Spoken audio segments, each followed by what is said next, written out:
Right, well, the heater merrily kicks itself into action on this cold, chilly February day down here in West Wales. Got a job to do. Let's finish off what we were doing last time and get this T-section in along this side of the hull. Okay, ignore the mess. We bolted out of here last week because we were short on time. Oh, there's my glasses. Right, so from the top here, there's some more of this T-section that acts as flooring that goes across to that edge. But also from that edge, down following the shape of the hull, is another piece of T-section, which if you see, is mirrored here. So there's the T-section that joins in to the other side on this 4mm plate that we replace on the other side.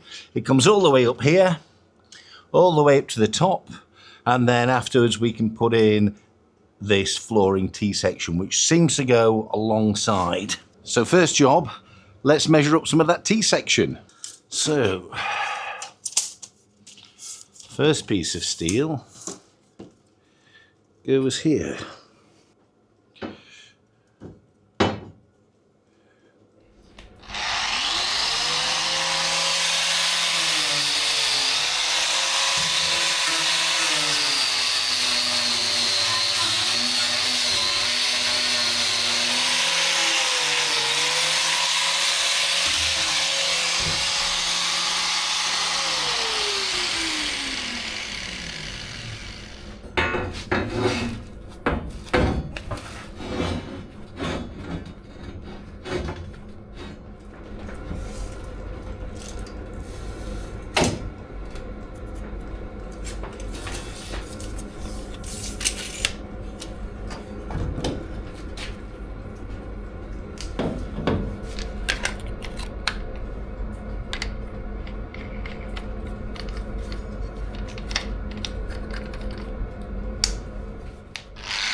got to turn the gas on.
Welding's getting better in places. The best welds don't video, that's typical. Right, so you can see this is in, that's the floor. So that's the beams for the floor, and that's the support that's going on the hull. And I think the next thing to do is, you might have noticed that as I've been doing this, I've been cleaning up ready for paint, and then I don't paint it, and then we get flash rust on it, and then I clean it up ready for paint again. And that's a little bit disorganized. And the reason why I'm doing that is because I kind of have it in my head that I'm going to have a whole area that's cleaned up and ready to paint, because the 2-pack epoxy primer that we're using is quite expensive, and it's difficult to mix up small amounts. You want to mix up a big batch. But what happens is I never kind of get round to doing it. I never do it because the areas seem too small and I'm not completely ready, and I don't want to use the expensive 2-pack epoxy primer. And then I don't paint it, and then everything flash rusts, and then I end up having to clean it all off again. So what I've decided to do is give it a clean again, but this time I'm going to put some red oxide on there, which will be temporary. But the advantage is then it'll not flash rust, it's kind of painted, it'll look nice, it'll stay clean, and then when we do come to painting it, we can probably blast everything at the same time then, and then paint it with the epoxy primer. So for the final time, fingers crossed, I'm going to clean this up, ready for paint.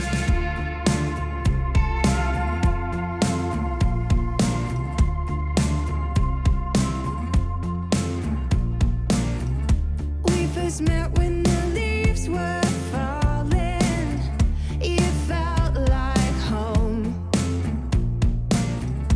It was like you could see right through me, but now I'm all alone. I couldn't make you love me, now I know why. Two wrongs don't make a right. I know you don't deserve me, and I'll be alright.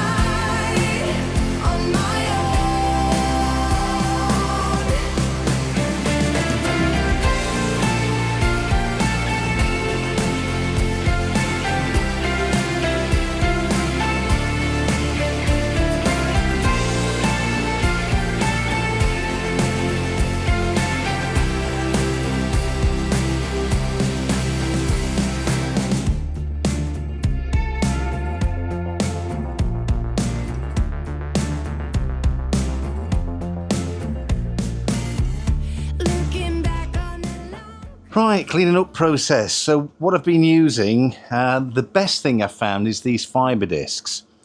But I've run out of them now. I had a full pack of them and they're gone. The advantage is these are really good, particularly for the mill scale and the paint and the rust. They rip it off really quick without scoring or damaging the steel. The disadvantage is if you catch them on anything, they soon break apart and wear down. So, but these are the best, but I've run out of them, sadly. The second thing I tried, people keep telling me to use, is the wire wheels, and I find those really slow.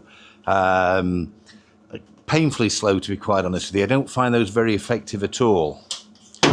What I've had to resort to now, which is not the best, is flat wheels. And the disadvantage of these is I don't find them very good on soft stuff. So if you've got soft paint or rubber and things like that, they don't do anything. And then when they do catch the steel, they can be quite abrasive and can cut gouges. So you have to keep the disc very, very flat, but still not as effective as the fibre disc. These are actually slower and easier to put gouges and things in things. So, but I'm stuck with these at the moment. What I have done is I've covered as much as I can on the flat areas, and then all the bits that are difficult to get to, I'm going to use the laser for. It's going to be a slow process for me, but it'll get the job done. I need to get this finished today.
just realised I've got half a fibre disc left that was on my trusty JCB hand grinder. So I'm just going to use that to get that last bit of mill scale up in that back corner.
Anyway, I've changed my mind. I've spent that much time prepping.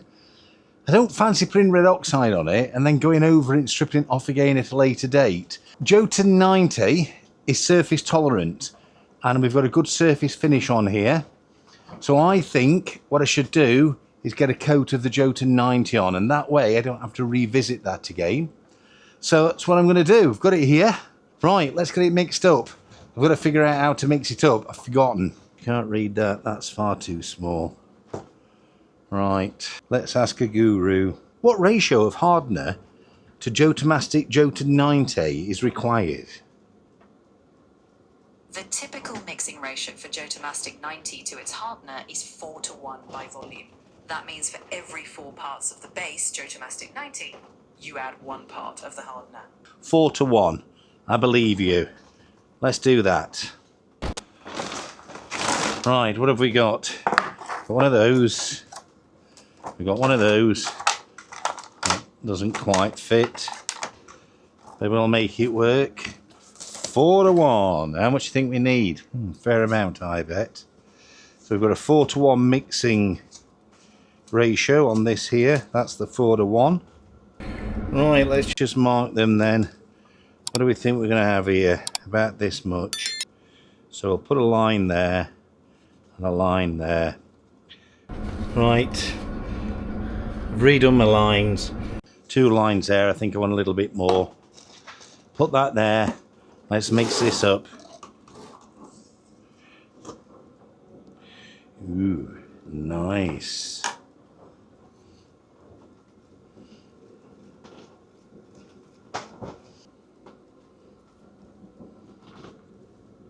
Three and a half parts. That's why you never trust ChatGPT. She lies to you. I've got paint all over my hand because I can't find my other glove. Ah, I found it. Sitting there, look. Too late now, I'm covered in paint. Only got one of these.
always find somewhere to hide when we were kids, so we could see and hear the water run. The river's gonna cry when you're gone.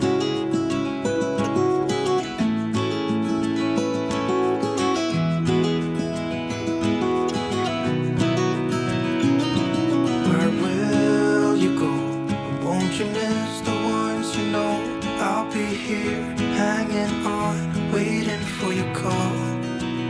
Seems like time. Right, there we have it. Look at that, don't she look pretty? Had a bit of a nightmare. Only got one roller, there's more than one. But I think Rangel's got them in on the boat somewhere. We've got a brand new packet of them somewhere.